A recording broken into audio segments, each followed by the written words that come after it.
Hey there guys, welcome back. It's day 3 of the chickens being outside. I brought them some frozen corn since it's 93 degrees outside. Here it is, and I'm going to throw it to them and see if they eat any. He's checking it out.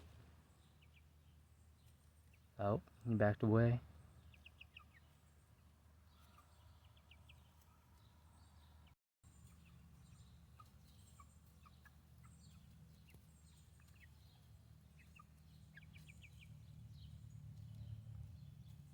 In addition of the frozen corn, I threw in some normal grain corn.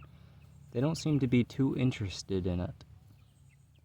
They could just be a little socially awkward still, just like me.